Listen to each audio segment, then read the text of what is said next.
Good afternoon and welcome to Once an Athlete podcast, where we discuss why transitions are tough, stories are beautiful, and lessons last a lifetime. My name is Linnell Bonner, and I am upset because I did not get the memo that we were supposed to dress up today. I'm sorry, man. You got this trench coat on with the black shirt on with the chain. Come on, with the stunner shades on, and then you got your jacket with the. Bro, this is your house, man. For real, like I said, I would just be chilling in a robe and a nice little glass, probably of some wine, sparkling water. Sparkling water. I mean wine. I'll probably have some I'm cheap when it comes to wine, man. Like I don't really wine's cheap, bro. But like the expensive wine is so disgusting. Like I've been around some very wealthy like folks, and like somebody's wife, like she'll always have some expensive wine saying like this is $300 a glass, and then you taste it like 30. You taste it, you drink it, but like you hold your reaction back because like they're 3. talking about you see how it coats the glass, that shows you how bro, age. I'm like bro, I was at this house with a guy gave me some tequila. It was I guess it was barrel, but I don't know, but it had like a very like smoky taste. And that's not my cup of tea, but he was like, man, it's $1,000 bottle. So I had to like put on I was like, this $1,000, I got some stuff that called 20 that tastes better than this, but that's neither here nor there. No, yeah, I was in England and she was just like, it's been aged and it's been here for 50 years. And I'm like, yeah, I could 50 years. I could taste how old this might not. This might be poison. This is might not be good to drink. And then I'm just like, but the whole time I'm like, oh my god, this is so good. But the whole time I'm just like, what? Like you must hate life to drink this. You really gotta hate life to drink that. Well, he kind of introduced himself with no other than Caleb Holl, spelled Holl, but it's pronounced Hall. We're not gonna talk about that though. I didn't make up the track athlete for the University of Houston. And you was cold too, man. What event did you do again, man? Because 400 hurdles. I'm about to say, yeah, you did you did the crazy event, 400 hurdles. Bro, that's wild. That is crazy. Who you telling? That is crazy. You got that's and then I also ran the 800 too. Like I remember that. I feel like my coach was confused about me. Like I think he woke up one day and was just like 400 hurdles plus the 800 and. He used to make craziest workout. You used to practice for 4 hours. I remember. Dying every day. I remember. I'll be so glad it's track day, it's track meet day because I only got to do it one time. Like, I ain't got to run it and then think about how am I going to psych myself into doing it again. No, for real. No, for real, bro. Like, I don't understand why I chose track. I don't understand why track people choose track. Bro, I don't understand why I can see like the 100 meter, right? Make 200. Yeah, that's like bragging rights. You know, it's like, yeah. But like 800, man. That's a whole like 2 laps. Like the reason why I didn't like to run like that is because I have ADHD. I literally will be in a race and then all right, boom, my I'm a sprinter in my heart and mind, so I'll go out the first. Like my first time doing 800, bro, I took out. I'm over here thinking I'm doing good, and people, and then look, the dogs in the back just like, let them go. We'll just chill back here, and then they get through the second lap. They're like, all right, let's pick up the pace, and they get like halfway there, and they start sprinting. I'm just like, bro, I'm tired. I don't know if I'm gonna make it. I was like, I remember my first race. My coach came to me. Hero came to me and was like, "Oh, good job, kid. I like how you brought it." I'm just like, "What you mean, bro? You couldn't warn me, bro. Like you couldn't tell me that I gotta go again." I'm over here thinking like, and then you ain't tell me that I gotta wear certain spikes. I'm over here in track spikes and tights, and they wearing them little shorts with the shoes that actually go for. You know they about to run when they got the little flaring shorts on. And they hit you with that. When the guy with the gun they be like this, I'm like, bro. No, they got time. They got. They be timing and they be every time when they be for real. Yes, bro. Like watches. They'll wear a watch right, and then as soon as they get past the first lap, they'll check their watch to see what they ran, and then from there they'll tell themselves, all right, I gotta run. I gotta either run faster, keep this pace until like the halfway mark, or go faster and then just. Bro, when I did not know that. I remember it was A&M, and I know y'all don't know track, but A&M. I don't know track. Okay, you might. I don't. But A&M, okay, bet A&M is literally like the school. If you're that person in the 800, that's the school to go to because they literally had like 4 people that go 145. They had a guy go 143 or something. broke the record. 145 in the 800. Yes, that means, bro, they went through the first lap at least like 48 seconds. How about to say or that's faster? Yeah, that's fast. But no, I'm not gonna lie to you, bro. Like their 800 team was the best. I remember they did like a relay team with 800, killed it. So I got a question for you. They killed me. I got a question for you. So because you made a statement that you came off the blocks fast in your 800, and everybody behind you basically kept their pace, and they didn't let you rattle them. Yeah. Do you think that? How would you feel about the statement or the question that do track people tend to adopt that mindset after track that you run your own race? Because in life you can see someone taking off and you can be like, okay, well he's doing this, let me go hurry up and go do this too, and then you can put yourself in a hole. Whereas in track it's like, okay, I'm gonna run my own race because I know my pace, I know where I'm going, and I don't have to rush for anybody else. So did that translate, or do you see that translate amongst your teammates or friends? People that you ran with, or is it something that hasn't been adopted outside of the sport as it needs to be? Well, the one thing that I can say about track and field as a sport, of course you have to have the talent. Of course you have to have the work ethic. But the main thing about field is you learning more about yourself as an athlete and how you perform. Than anything. If you perfect that, you'll be a very hard person to beat because now you become consistent. Like in track and field, the difference between a high school athlete and a college track and field athlete in high school, you can run a bad race and still win because not everybody is talented. Not everyone.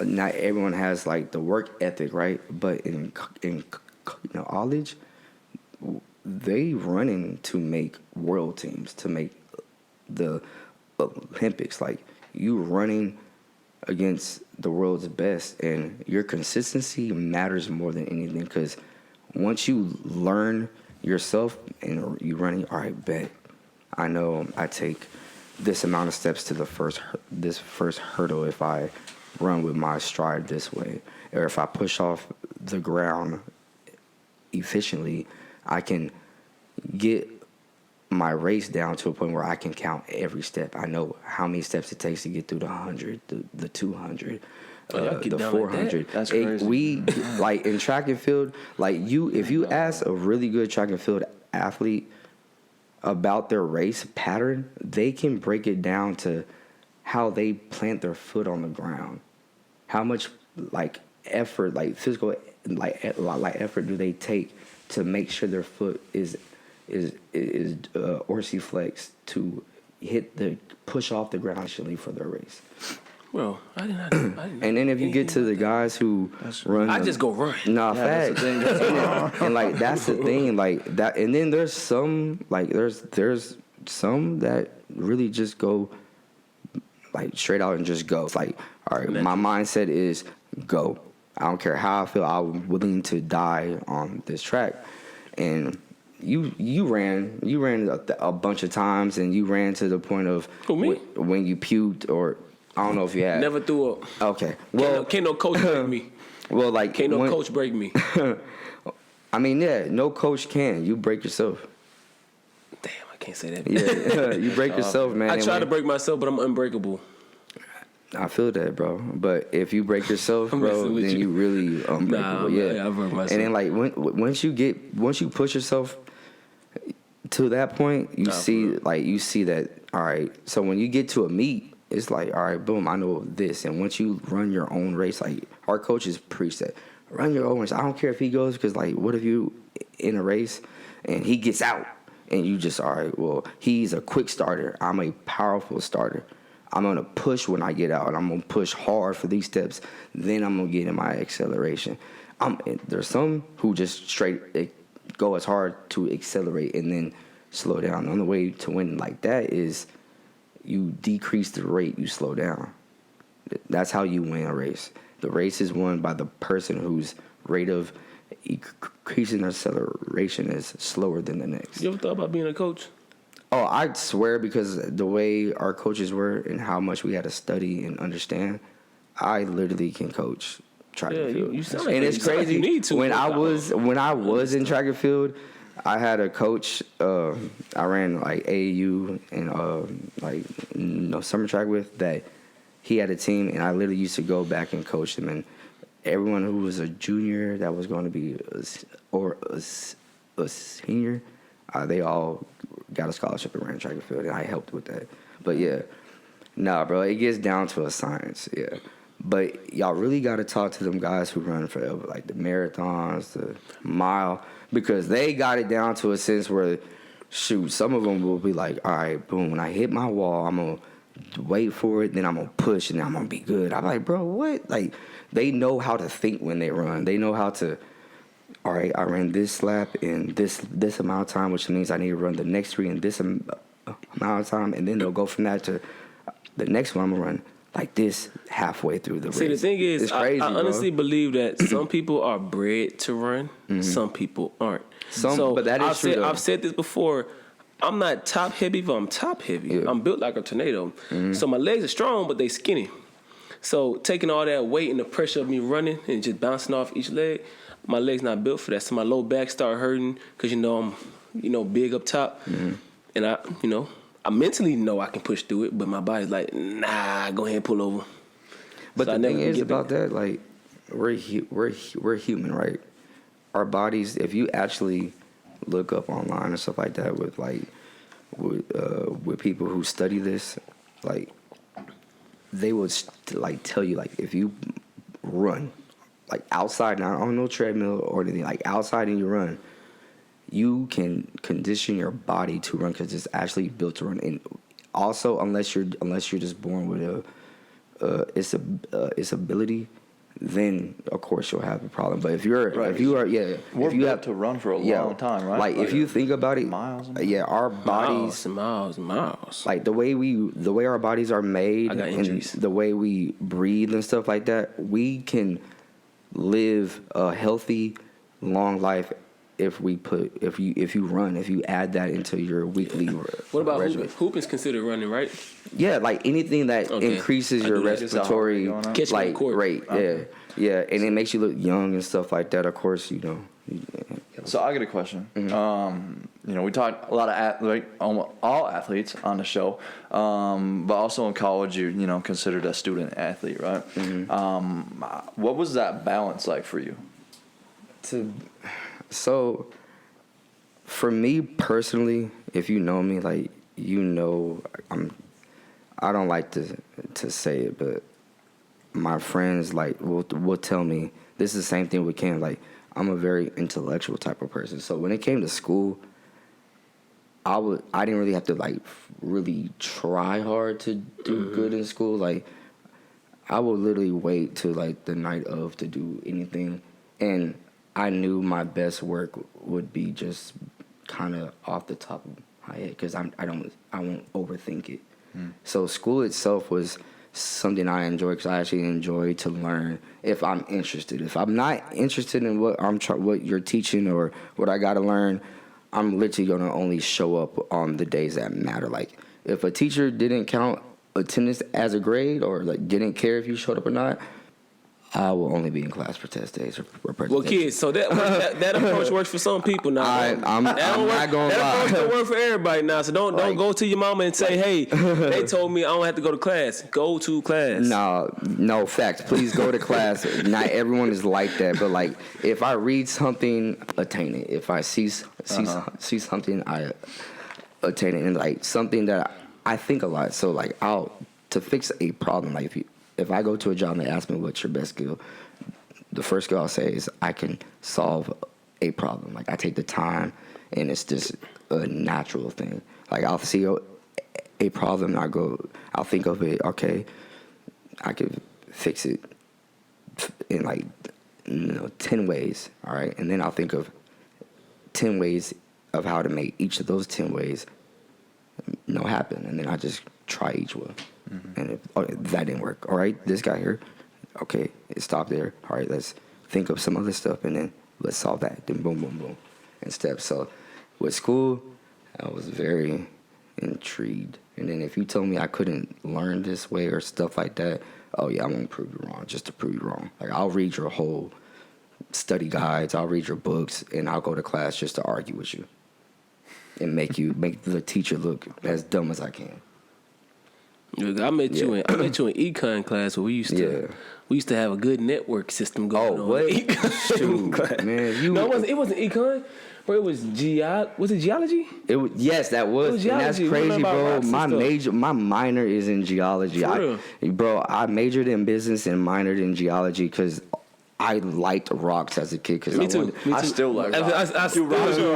Dude, you get me going, we're gonna go out and look at rocks. Facts. No, me too, bro. Like I know, like if there's oil in the ground, I know what type of rock is, like rock bed is. And like the thing is, only reason I like rocks because I just always thought like I might be able to find a diamond and I'm be rich and I didn't have to do nothing to. I just had to find it. But if, as you know, it's really hard to find those diamonds. So yeah, that dream died. Dang. But yeah, rocks was my thing. Cool. So what are you doing now? So I'm in grad school, and I just work, man. I just work. What you studying? Business, MBA at Rice. So what do you want to do with that? Like, what's your plans once you get out? Honestly, and I'm gonna answer this very vaguely, and it's because like even if we go in depth, like the end of it is just me wanting to do this, and I just want to make money now and just live my life.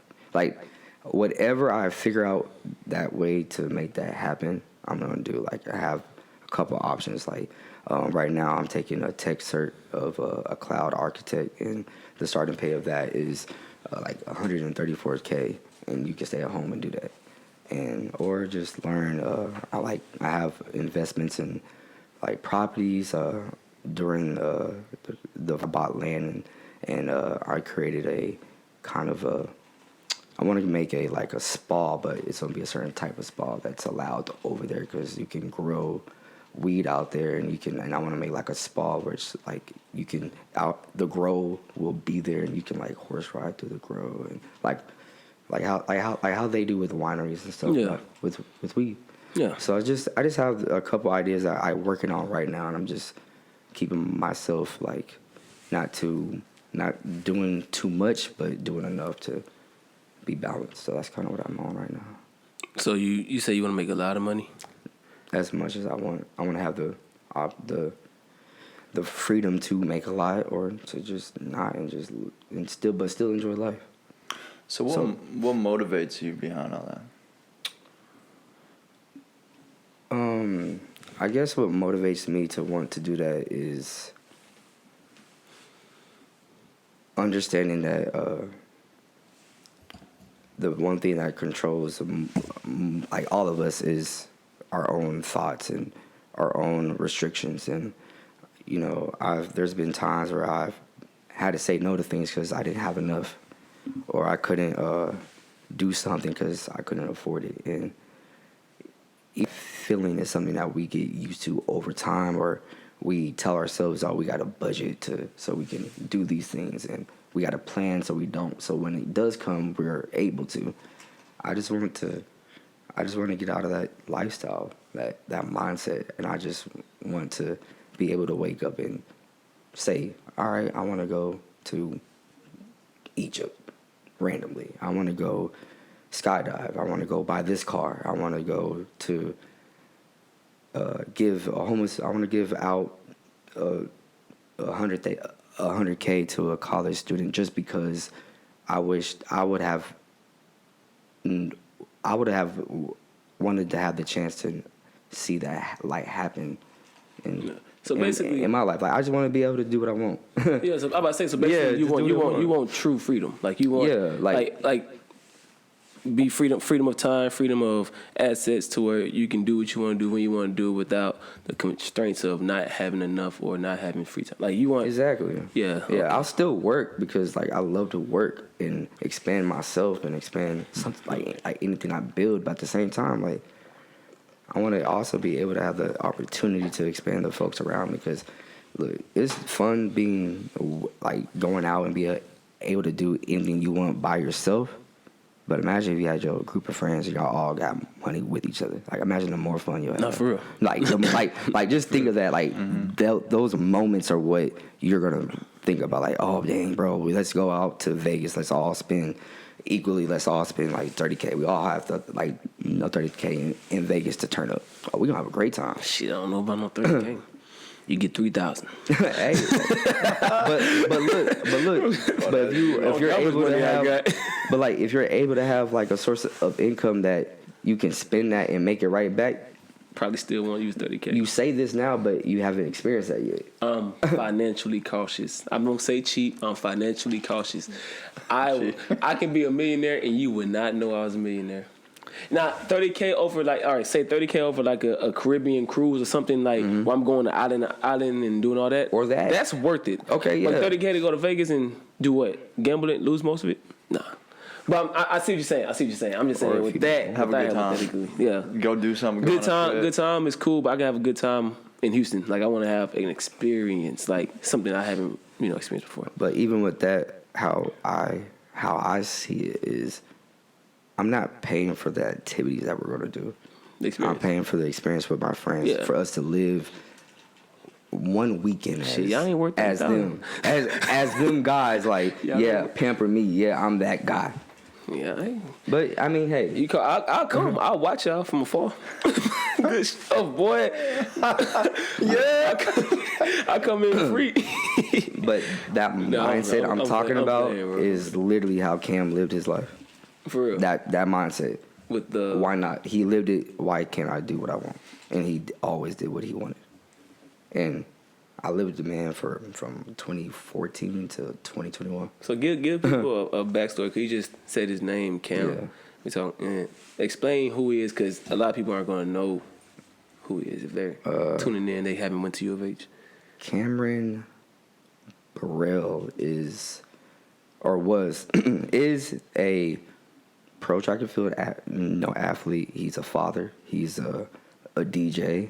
He's an intellectual. He's a scholar. He's a man that is always striving to better himself in every way.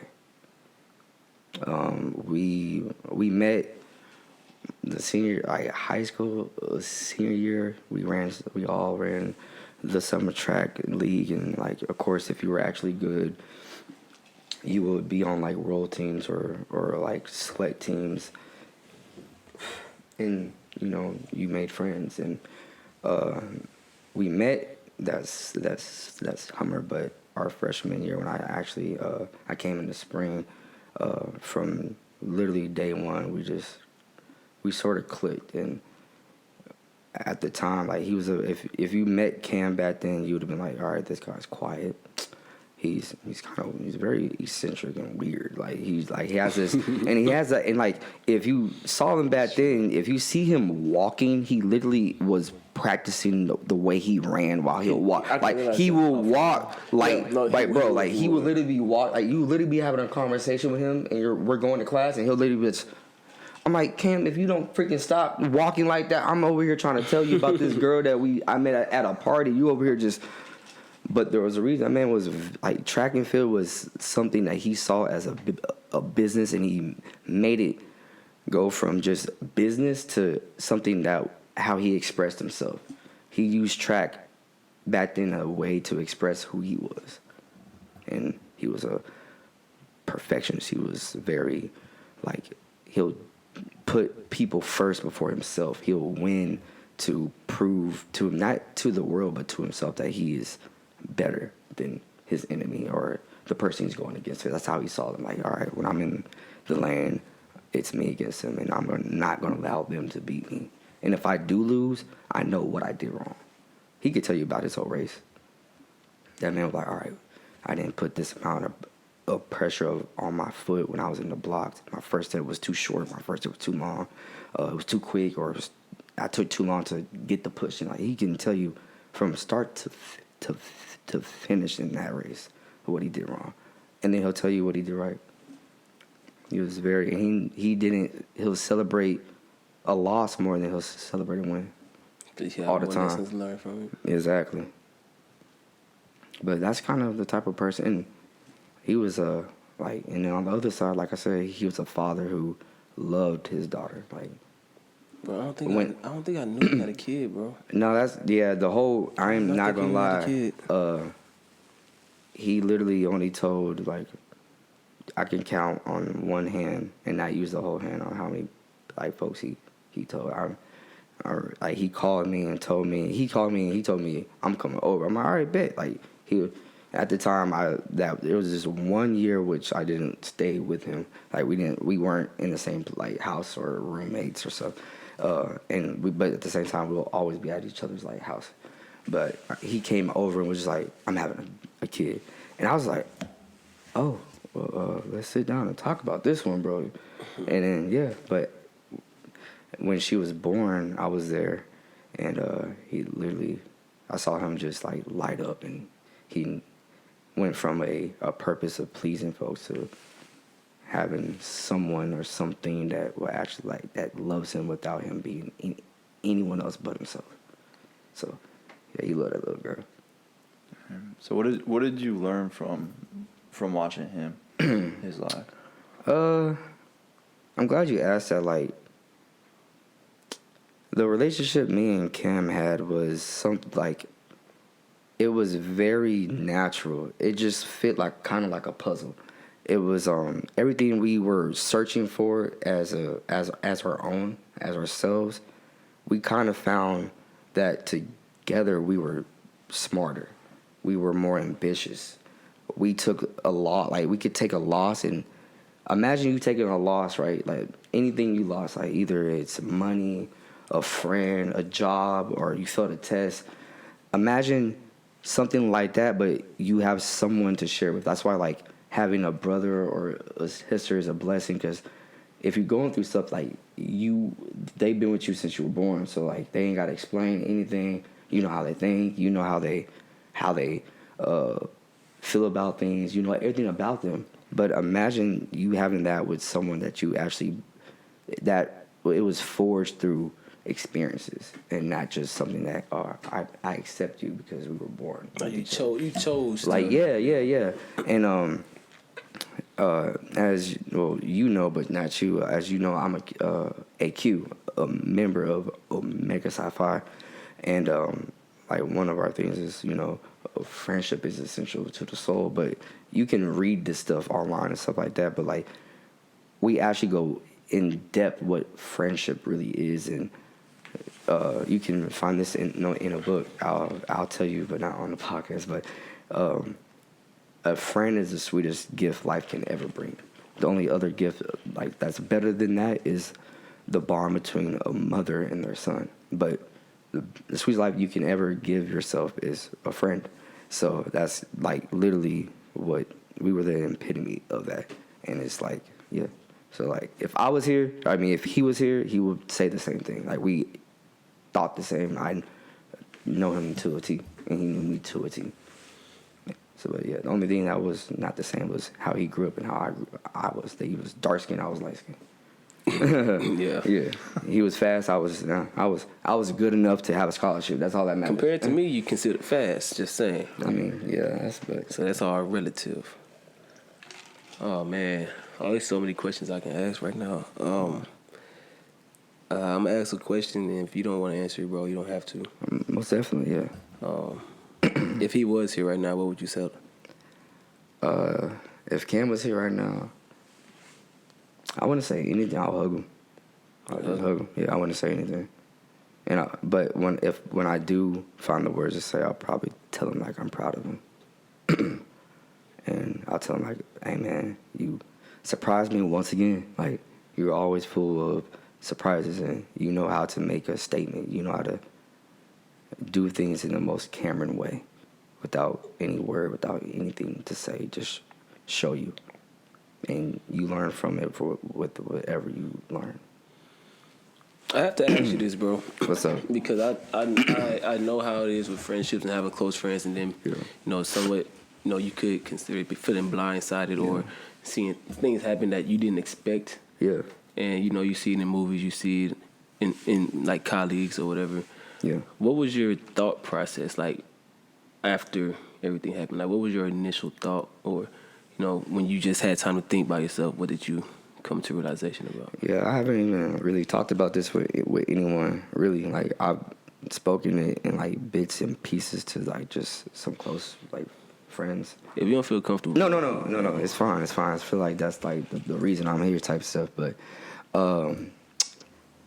that day that, you know, I came home, like, the night before, like, that day, we had his brother Josh, like, over, like, me, Josh, and Cam, like, we're extremely close. Like,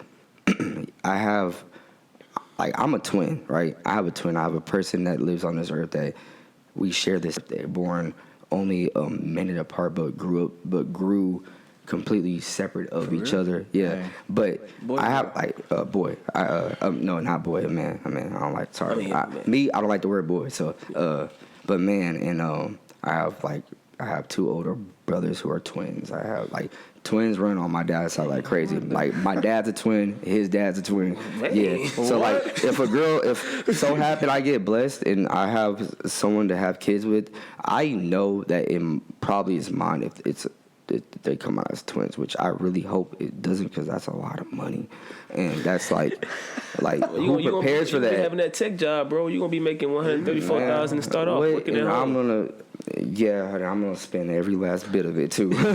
But nah, like the thing is, like, even though I have those, like, I never got close with them. So like Cam and Josh were like, we became family. Mm-hmm. So like Josh was always with us, but like the day prior, like before, like Cam cooked a steak that day, and we were all just eating. We listened to music. He DJ. We did everything that we always do.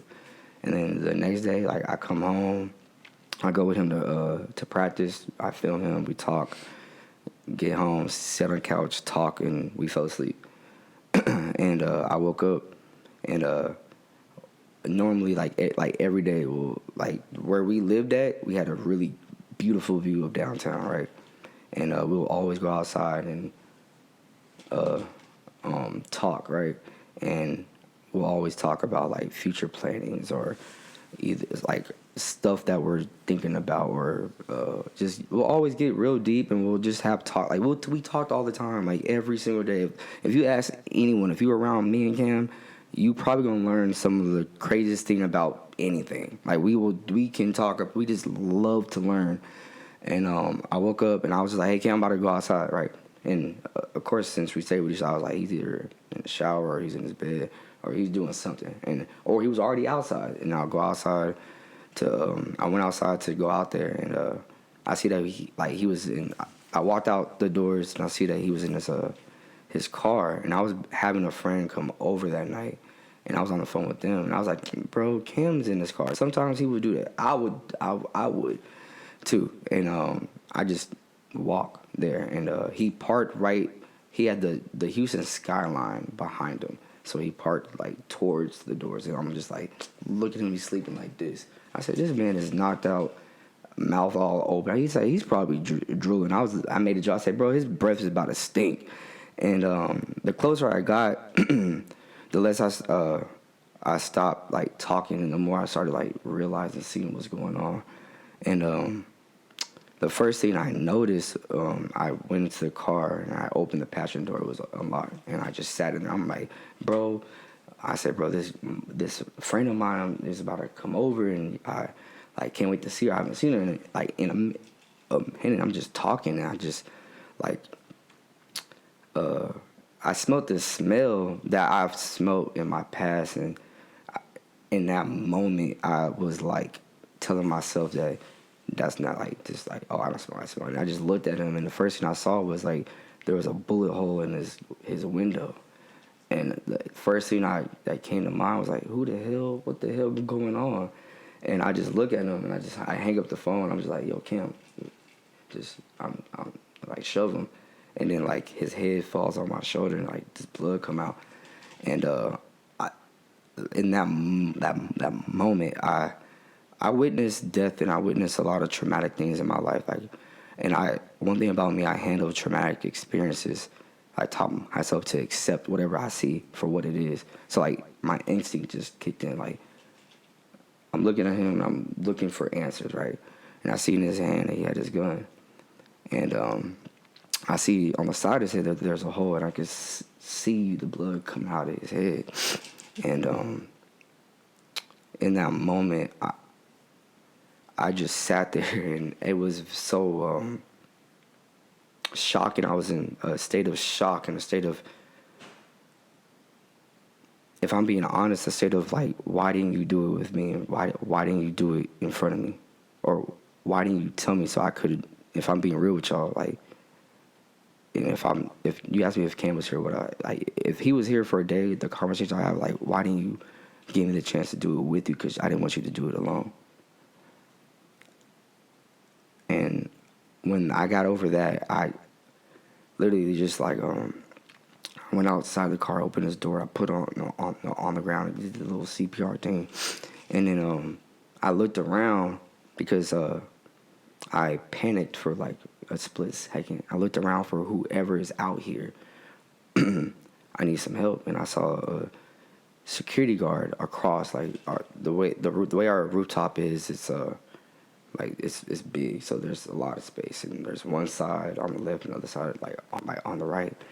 And he looked like, the way he sat there, it looked like he was just chilling up there for a while. And I'm just like, I'm running towards him, and while I'm running towards him, I'm like, my mind is like thinking like, you had to pass him up to get over here. And I'm like, I get to the guy, and I punched his window. I said, "Sir, my friend, he shot himself. Like, what the hell? You drove past that and you didn't see him?" And then like, he gets out of the car, he goes over there, tries to revive him, calls the cops. And the first person I called was his brother. And it's crazy because I had his mom, his dad's like phones and everyone. But I called his brother, and I'm just like, "Josh, what's your mom's phone number?" And, he questioned, like, why, what's wrong? I said, "Josh, just give me his phone number." And he's like, "Well, no, what's wrong?" I said, "Cam shot himself. I need your mom's, like, phone number." And then he calls him, and they called me, and, like, I had to tell his mom and dad, like, that their son shot himself, like, Cam is dead. And out of the whole situation, the hardest part of it was, for me, it wasn't seeing him dead or him killing himself. Like, I honestly was, like, if you ask anyone or you ask me, like, I'm proud of him. Like, that takes courage to do. And like, even after his death, like, everybody will like question it and stuff like that. I'm like, the one thing like Cam always did was do what he wanted to do whenever he felt like it, and he'll do it with pure, like, like he don't second guess himself. So I knew that. If y'all are into like energy and stuff like that, when I was in the car, one thing I could say, that when I walked in there, like, just I was overcame with like the feeling of peace and the feeling of it's done. And even in death, there's like a beauty like in death. And now that person, despite if they shot himself or they died or whatever, they're now at a place of peace. Peace from thought, peace from opinion, peace from having to do. And I was thankful at the time. But of course, me as a human, my own like personal thoughts came. And the hardest thing for me, that was telling the world what happened. And the world only knew what happened through me. And of course then, like, the cops and stuff like that, and then the news folks. But I had to tell his brothers, his mother and his father, that their son that they love so much is dead. Like, and then y'all, like, us, like, Cam had an impact on people that was crazy. Like, people from all walks of life knew him. Like, you had the track family, you had our track team, you had news anchors, you had celebrities, you had like people who were professional athletes, you had people who were just fans of him. And like, everybody found out from me. And then of course he had his like our LBs, he had his our organization and our brotherhood. And even then, like, that was something I had to put on this. I had to tell them, and I had to show them like I asked myself that first month, like, what would Cam do like every day? How would Cam go about this if I did this? And I just try to do that for everyone around me. And it was like, that was literally the hardest thing. It was like, and then also for me, when I got done after his funeral and stuff, like, now I'm alone for the first time as an adult because we became adults together. We came in at 18 and we stayed with each other to 28, 27. You feel me? So that was like the hardest. Like that was the hardest part of me because now I gotta deal with these emotions, and then you really got to deal with yourself in that moment, and you just either the battle with yourself. You're either gonna lose or win. There's no between, and it's up to you. So yeah, that was hard.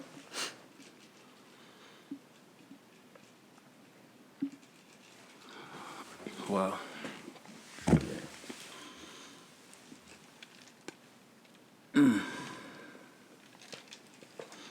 How are you doing right now? So this year, I just used this year to like just feel. So like even today, like it still kind of feels like it was just yesterday or something. But it's just something I gotta face it like every day and just tell myself to move. Like now it's just I manage how I feel to only when my day is done and my responsibilities are done, because I'm always gonna take care of my responsibilities. And plus, like now that I know so much about what he like his dreams and goals, and especially for his child. Like I do so much for his child and his baby mom that like that's a motivation to, at least as long as I can breathe, like I'm here. But I also we'll set things up and do in the case where I'm not. So I know that they're gonna be good not because of him, but also because as his brother, his friend, I'm gonna make that's like my job to do. And so that's like the only thing that like keeps me is like that. Yeah, changed a lot. That type of stuff changes you. Bro, honestly, bro, I do want to say, because when I heard what happened, I knew how close y'all friendship was. Just I always saw y'all together, like post, and y'all crossed together. I was like, yeah, they got a strong friendship. Yeah. Kind of like me and Macklemore. Like y'all met, first day, and y'all just grew together. Both of y'all. So I know how. Like I tried to put myself in your shoes, man. I really just want to say I'm sorry that happened, bro. Like I know you don't have to accept it or take it, but like I can only imagine like the emotions you went through and just how you feel, like the emptiness and everything, because like I'm sorry, bro. Appreciate it. That's not something I would would wish on anybody, especially to experience that with someone you built so close of a bond to, and then how it happened, bro. Like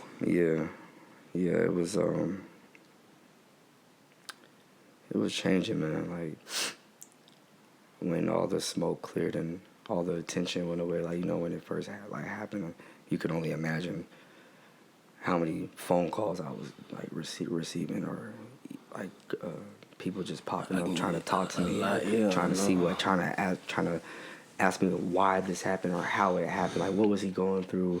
I know he told you, I know y'all were that close, so what was really happening. And then also like I also became like the physical representation to a lot of people's pain, and I have lost connections with close friends because we had the same friend group too, that we don't even talk. We either don't talk as much as we used to, or we don't talk at all, and there's no fault to them. Like this comes for a lot of me just trying to learn about emotions and people and but I go to therapy, but I also like learned a lot about it because I just needed to understand. But I don't blame them for how they reacted or stuff, because y'all had us own bond with them. But even when that happened, like I needed someone. Because if I'm being real, I know I wasn't strong enough. The version of me and when it happened, I wasn't strong enough to fully accept what happened. So I avoided it as much as I could to show that people that, yeah, I'm good. I'm strong enough to go through this. I'm fine. And I just wasn't. I lied a lot. So where did you end up finding that strength from?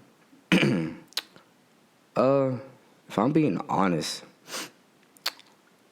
I haven't found the strength yet, because like strength from how I think there's someone who overcomes it and conquers it and knows how to actually win.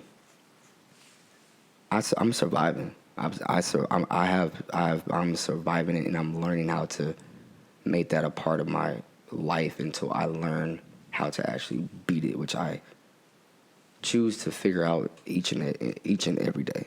So it's not, and really kind of like, I guess what's helped me is really feeling whatever the hell I'm going through and accepting that moment. And I've done some things. This year I've seen myself do things that are out of my character. I've done things that just because I'm afraid or was afraid to actually do anything, and it's been so hard to even make choices on my own. Like if I'm afraid of something, that's how I make a choice. If I'm extremely terrified or I'm anxious, I'll just say yes to whatever I'm asked. Like when I was asked to do this, it made me shake. And even right now, like I can't stop like touching this glass, or I gotta like pinch just to feel like, hey, you're here, you're okay. And it's just facing your fear each and every day. Like if you ask me what I'm afraid of now, I'll say I'm not afraid of anything. I'll accept whatever happens. Equally, I don't get too excited. I don't get too anything because I don't feel anything. So yeah, that's kind of how I deal with it. I'm not gonna lie, man. Remember, you made a post. We talked about this earlier. Yeah. But you made a post, and I'm not gonna lie, you scared me. Like you legit scared me, because like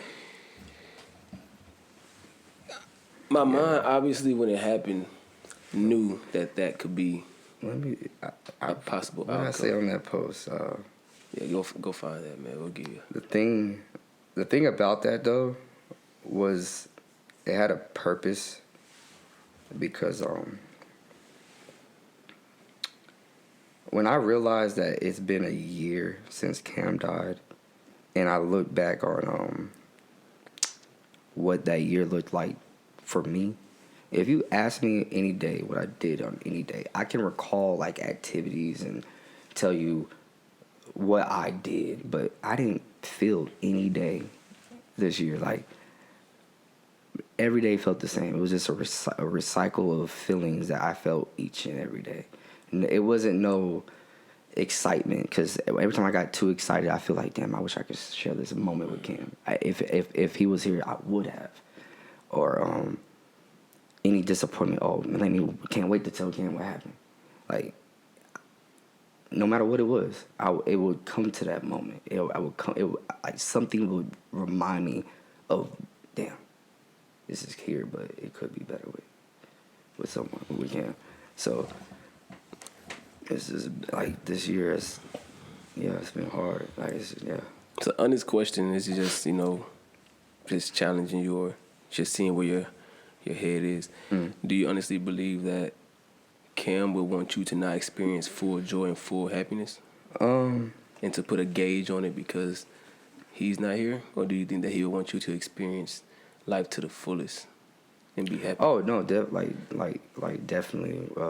live life, or do things that make you feel alive until you actually do feel alive.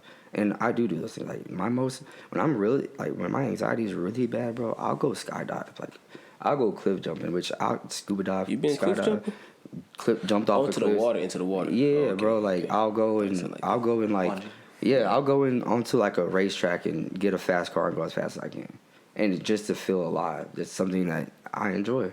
So I'll go do that, or I'll go I like to fish. I'll go fishing, or I'll just go do some activity.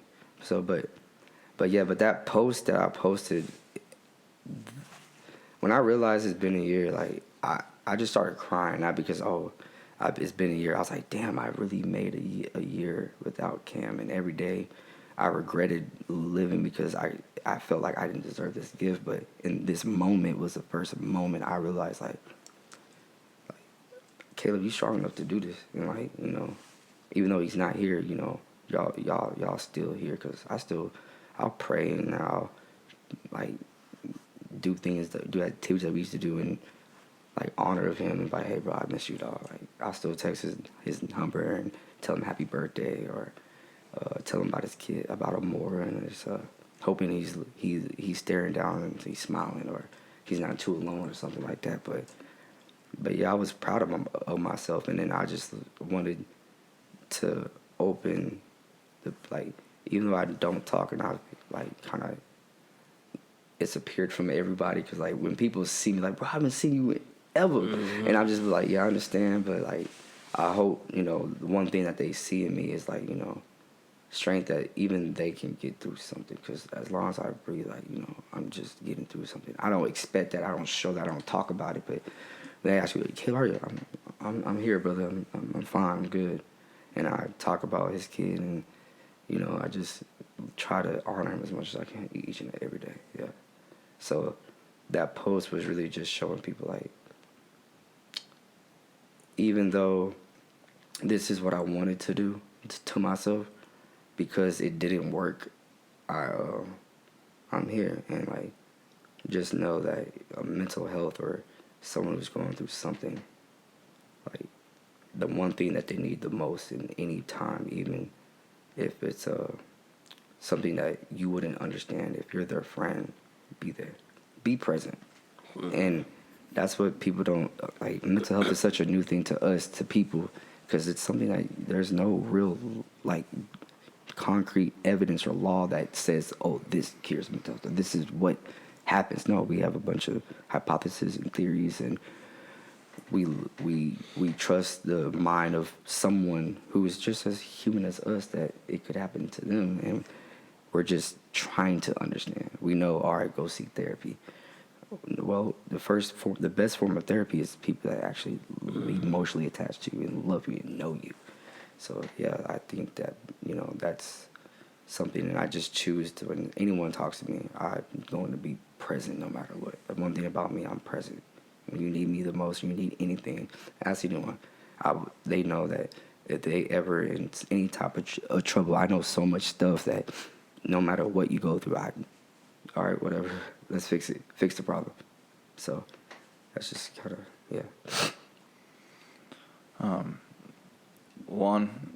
That whole story is powerful, man. Like, it's crazy that happened, and just to see and hear how you handled that and how you are handling it. Yeah.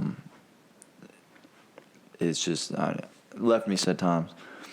And one thing we like to do towards the end is kind of ask our guest, and you kind of started going into it, but what is, like, if you could leave the audience or leave people listening with something, like, you just want to tell them, what would that be?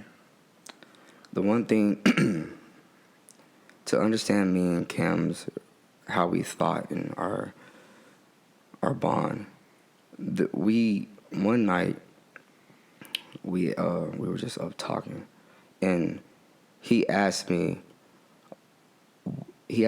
said this phrase that everybody like probably knows, like, you can take a horse to the well. A rancher can take his horse to the well, but he can't force the horse to drink, right? And I'm pretty sure y'all in the audience's first thought about that is, you can bring someone up to anything, but you can't force them to do the work to stay there, right? Or you can't force someone to do something that they don't want, even if it might be the best for them. And like, we broke down that phrase or that idea, and wanted what's the in my mind, and of course his too, the true meaning of that phrase it's not about the horse and it drinking from the well or not.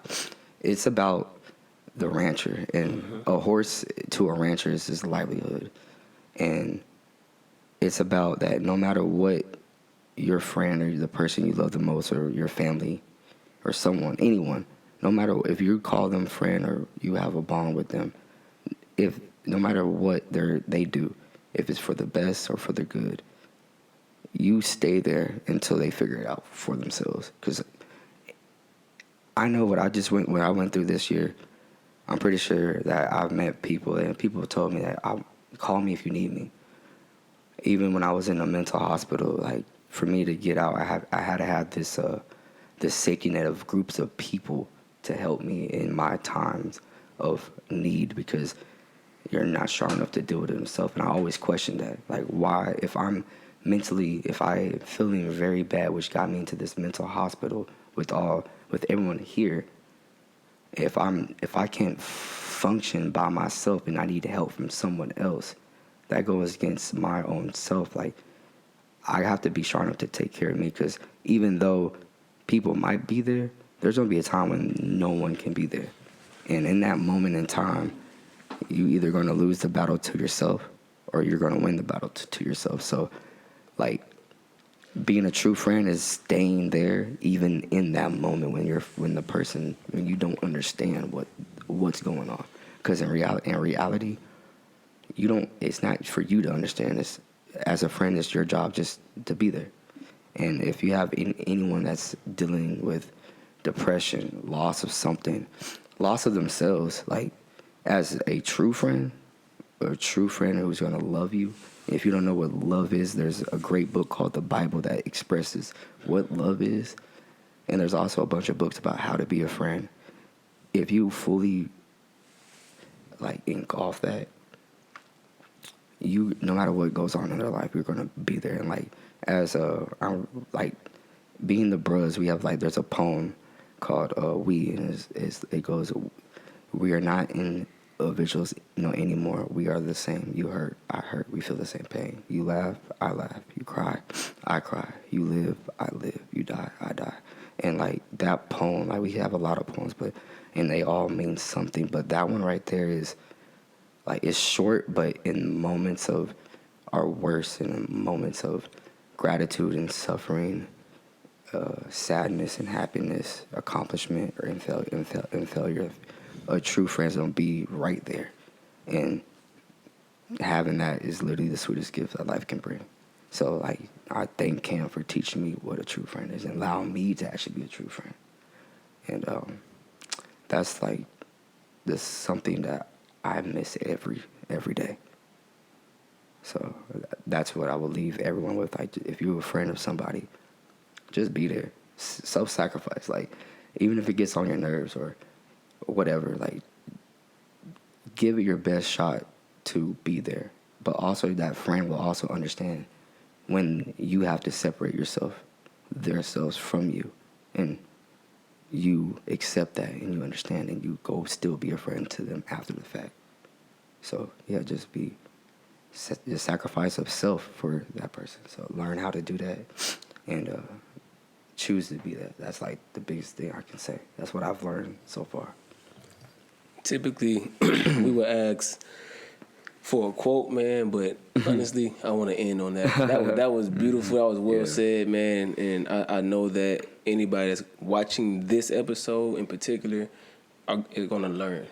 Like, whether they've gone through it or they're going to go through it or whatever situation, they're going to be able to learn from your experience, man. So I want to thank you for coming on and sharing your story, because that takes a lot of courage, and that's not something easy to do. So I do want to applaud and thank you for coming on, man. And the last thing I would say to anyone who is feeling like that, if you do survive that feeling, that battle of self, learn how to become your own best friend, because you can't blame nobody but yourself for whatever you're going through, because it comes to a point in time where even in the worst of tragedy or worst of things that happen, being a victim just helps it increase. It makes it worse. So when you stop being a victim and you hold yourself accountable for how you feeling and what's going on and and what things, even though it might be either voluntarily or involuntarily. One day you have to choose to stop trying to run away from it, and the thing that you're going to find the most is you're going to find yourself, even if you have to go against your own self. Like I always say, you'll meet 3 people. You'll meet someone from your past, someone in your future, and someone that's your enemy. And the one thing that those 3 people have in common, they're all you. So once you realize that, if you could beat that, you could beat anything else. So that's what I'll leave.